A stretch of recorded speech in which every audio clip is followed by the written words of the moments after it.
E hoje, de uma forma especial, nós vamos falar de algo bastante significativo, que é a questão da fé. A fé que remove montanhas, portanto, um poder significativo, mas resta sabermos que montanhas são essas, que nós veremos ao longo da nossa exposição.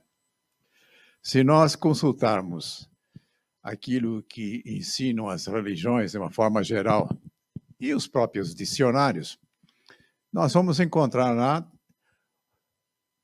a explicação de que fé é algo que nós aceitamos, ainda que não haja nenhum tipo de evidência. Isso pode configurar aquilo que nós poderíamos chamar de fé cega. E, normalmente, se reforça isso dizendo que a verdadeira fé é aquela em que nós confiamos cegamente, sem que venhamos a buscar qualquer tipo de explicação. Acredita ou não acredita? Essa, normalmente, é a posição que se coloca a respeito da fé. E isto nos coloca em algumas situações em que precisamos aprofundar o nosso conhecimento. A respeito de fé aceita, assim, sem maiores considerações, nós podemos lembrar alguma coisa que não é exatamente do campo religioso, mas que as religiões sempre fizeram uma questão de dar a sua afirmação a respeito do assunto. Por exemplo, Terra plana. Vocês já ouviram falar a respeito da Terra plana, né? E nós, no passado, aqueles que aqui estavam encarnados, certamente aceitaram essa informação, tanto é que ainda há alguns representantes nesta crença entre nós no momento. Além da Terra plana, também ensinavam de que a Terra era o centro do universo, tudo girava em torno da Terra. O Sol, as estrelas, enfim, o ponto fulcral do universo, Terra. E nós sabemos que isso não é verdade, que isso não mais nós aceitamos. Mas o que foi que modificou isso? O que modificou isso é o conhecimento da verdade. Então, nós precisamos entender a verdade como uma dupla contribuição. Ela pode fazer com que nós abandonemos crenças equivocadas, mas pode também fortalecer crenças que venham a se constituir verdadeiramente em fé. E esse tipo de fé é aquilo que nós chamamos de fé raciocinada. É aquela que simplesmente não aceita, quer dizer, é necessário que nós tenhamos a possibilidade de usar a inteligência, de usar o nosso discernimento, de se amparar em evidências que possam nos trazer um conhecimento firme, que não nos leve a aceitar como essas que eu mencionei, da Terra plana e do centro do universo sendo expresso pela Terra. Muito bem, mas vamos analisar aqui hoje algo de fundamental importância que trafega pela essa questão da crença da fé. Qual é o nosso relacionamento com Deus? Como é que nós entendemos a ação de Deus? Normalmente nos ensinam que Deus, dentro da sua capacidade de onipotência, tem um controle total e absoluto sobre nós. De tal forma que ele sabe o que nós andamos fazendo, quais são as nossas atitudes, o que nós andamos falando, e vai mais, o que nós andamos pensando, e também quais são as nossas reais intenções por detrás daquilo que nós fazemos, falamos e pensamos. Isso significa que, se nós levarmos esta ideia de uma forma mais ampla para o mundo material, isso significa que Deus está lá em cada partícula do átomo e que Ele está num comando vigilante e constante do movimento dos astros que preenchem o universo. Será que é dessa forma que Deus está presente? Se nós formos para o campo material, nós vamos ter a contribuição da ciência e vamos chegar à conclusão que não é assim que as coisas fazem. Os fenômenos físicos, químicos, biológicos se manifestam diante de leis. E quem é aquele que decretou essas leis? O próprio Criador, aquele que criou aquilo que nos cerca. Então, nós simplesmente verificamos de que Deus está presente nesses fenômenos todos, mas através da sua lei, não através de uma análise vigilante e constante daquilo que possa estar acontecendo. E eu pergunto, e no que diz respeito às nossas ações, às nossas palavras e pensamentos, não será que há algo semelhante a isso que eu relatei a respeito dos fenômenos físicos, químicos e biológicos? E nós aprendemos que para nos conduzir na vida, há também uma lei, essa lei também está presente no próprio mundo físico, que é aquilo que nós chamamos de ação e reação. Isto significa que a cada ação, e no nosso caso específico, a cada coisa que nós fizermos, falarmos ou pensarmos, provoca um resultado, que no caso aí chama-se de reação. Então é dessa forma que Deus está presente em nossa vida. Não é necessário que ele exerça uma vigilância direta, constante, perseverante a respeito daquilo que nós estamos fazendo. E esse tipo de crença se desdobra ainda mais quando nos dizem de que o resultado dessa vigilância constante e permanente de Deus faz com que ele possa nos punir quando fizermos coisas equivocadas. E quando faz coisas que ele estaria gostando que nós estamos fazendo, haveria, de certa forma, um prêmio. Isso também não funciona dessa forma. Esse é um ponto fundamental que nós temos que entender, que aquilo que acontece como reação, como resultado daquilo que nós fazemos, muitas vezes nós interpretamos isso como premiação ou como castigo. Quer dizer, quando comparece a dificuldade, quando comparece a dor, normalmente nos esclarece, é Deus que está punindo as coisas equivocadas que nós fizemos. E não é nada disso. Eu pergunto o seguinte, se porventura nós colocarmos a mão sobre o fogo e houver uma queimadura, dói, né? Nós estamos sendo punidos nesse momento? Absolutamente, não estamos sendo punidos. Simplesmente está havendo o resultado de alguma coisa que nós fizemos. E para que os resultados sejam adequados, existe uma outra questão que está dentro da criação de Deus, em que ele nos confere aquilo que nós chamamos a nossa liberdade, o nosso livre-arbítrio, que é a capacidade de fazer escolhas. Então, quando é que o resultado será? Quando nós fizermos boas escolhas. E quando é que o resultado pode ser deficiente e pode até trazer dificuldade? É quando a escolha estiver equivocada. E o que vai acontecendo ao longo das nossas experiências da nossa vida? Gradativamente, nós vamos aprendendo a fazer escolhas corretas. Agora, é possível que nós desenvolvamos isso sem que hajam escolhas equivocadas? É impossível.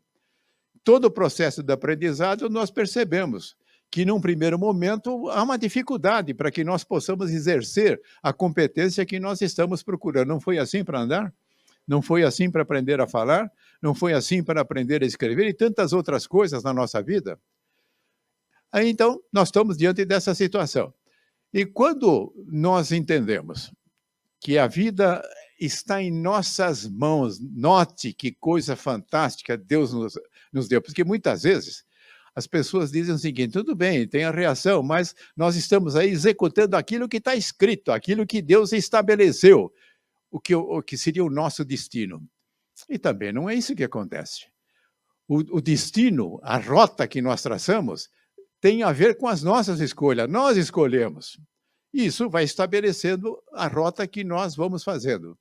E a própria lei de Deus nos assegura que nós seremos bem-sucedidos, porque nas experiências que nós temos de aprendizado, apesar de haver aquelas deficiências iniciais, mas chega um dado momento que nós assumimos a competência daquilo que nós estamos buscando. E uma das competências básicas que nós estamos procurando é aprender a viver, aprender a conviver. E isto vai gradativamente acontecendo. Então, aí nós estamos diante de uma situação totalmente diferente do que aquela fé cega que nos diz que Deus nos vigia daquela forma que eu relatei, totalmente inadequada. Mas vamos considerar também, para a nossa apreciação, algo que está muito presente naquilo que acontecia na presença de Jesus. As curas, né? E se nós notarmos o próprio Evangelho, sempre que há um relato de uma cura, Jesus diz, eu te curei, é isso que ele diz? Não, sempre ele esclarece, a tua fé te curou. Mas que fé é essa, hein? Como é que se constrói essa fé? Vamos pegar alguma coisa muito familiar nossa. Por que os remédios dão resultado, hein? Os remédios, quando nós buscamos a nossa cura, tem dois aspectos. Pode ser aquilo que acontece no nosso físico, mas pode acontecer também na nossa parte espiritual. E o remédio, na sua essência, pode produzir resultados no nosso físico, mas como é que a cura se estabelece nesta outra dimensão, que é a dimensão espiritual? Os remédios alopáticos têm essa capacidade de atuar sobre a parte espiritual? Não tem. Mas nós, ao longo das nossas vivências, quantos remédios nós tomamos e quantos remédios nós estamos tomando, nós não temos crença de que o remédio cura? E se estabeleceu aí uma fé, né? Tanto é que existem experimentos em que as pessoas tomam um remédio que não é remédio, aquilo que nós chamamos de placebo. O placebo é uma imitação do remédio, é apresentado para as pessoas com a caixinha, como se fosse um remédio normal, com a drágia da mesma forma, com as cores, com a única diferença, não tem nenhum princípio ativo ali. E há curas com esses placebos. De onde é que vem essa cura? Vem justamente dessa fé que nós acabamos construindo. Então, mas quer dizer que a presença de Jesus não tinha nenhum significado, não tinha nenhuma importância ali para aqueles que estavam procurando a cura? Claro que tem, mas não é porque ele curava, é porque na presença de Jesus, como as pessoas tinham notícias as mais variadas a respeito das curas que aconteciam na presença de Jesus, então quando compareciam diante de Jesus, eles chegariam com que fé, hein? De que iriam ser curadas. Então, agora, e diante de Jesus ainda, há algo que acontece na essência da pessoa em que ela manifesta capacidades curativas que nós todos trazemos, que é aquilo que nós entendemos como a nossa essência divina. Na nossa essência divina tem todos os recursos que nós necessitamos. E uma delas é justamente nós nos curarmos. Isto nos leva a entender que se alguém se posta diante de uma imagem de Jesus, diante de uma imagem de santos, por exemplo, ou de pessoas às quais se atribui o poder de curar, a imagem são essas fotografias que curam? De forma nenhuma. Mas algo semelhante àquilo que acontecia na presença de Jesus, acontece quando nós nos colocamos diante de imagens. Muitas vezes não precisamos nem de imagem. Nós podemos simplesmente mentalizar Jesus. Nós podemos mentalizar um santo da nossa devoção, como existe nas religiões por aí, e isto vai movimentar uma condição interior. Agora, percebam que isso se constrói através de uma vivência que vai se desenvolvendo de que forma, hein? Através das reencarnações, né? Esse é um outro ponto fundamental. E sobre a reencarnação, nós temos uma quantidade imensa de informações hoje, quer seja através dos médicos, dos psicólogos, ou de relatos de pessoas que têm recordação de vidas anteriores, de tal forma que nós podemos construir uma fé raciocinada sobre esse aspecto também de grande importância, que é a nossa capacidade de reencarnarmos. E isso nos leva a poder construir uma fé fantástica, que é o seguinte: nós não morremos, nós continuamos vivendo, nós nos projetamos quando deixamos o plano físico no plano espiritual, e aquilo que somos nós verdadeiramente, espíritos, permanece. O corpo físico, evidentemente, volta aos elementos naturais da onde foram pegos aquilo que era necessário para a construção do próprio corpo físico. Muito bem, mas nesse ponto nós poderíamos chegar à questão de que a fé remove montanhas. Será que Jesus estava dando uma receita de terraplenagem para movimentar montanhas? Nada disso. As montanhas aí, da mesma forma que muitas outras oportunidades, Jesus sempre usava figuras metafóricas, muitas vezes através das parábolas. Também aí existe uma figura em que ele estava utilizando. As montanhas são os nossos desafios, respondem pelas nossas dificuldades, pelas dores que podem estar presentes também. E nós podemos movimentar esta montanha? Podemos sim. Aonde é que nós vamos buscar o recurso para movimentar isso? E nós. E nós. Uma coisa que muitas vezes nós duvidamos, que nós somos criaturas divinas.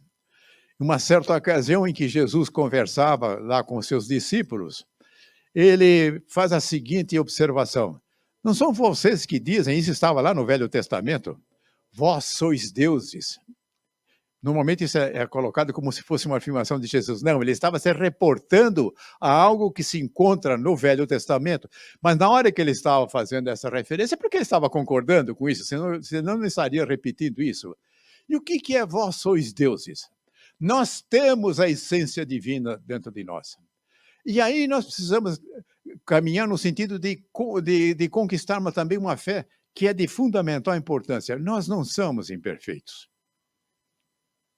Nós podemos não ter a habilidade desenvolvida, mas não imperfeita. A mesma coisa, uma criança que não anda, ela é imperfeita? Não, ela ainda não ganhou a capacidade de andar, mas vai chegar uma hora que vai fazer isso. Então tem alguma lógica chegar para uma criança que está se arrastando? Não é que criança imperfeita, não sabe nem andar.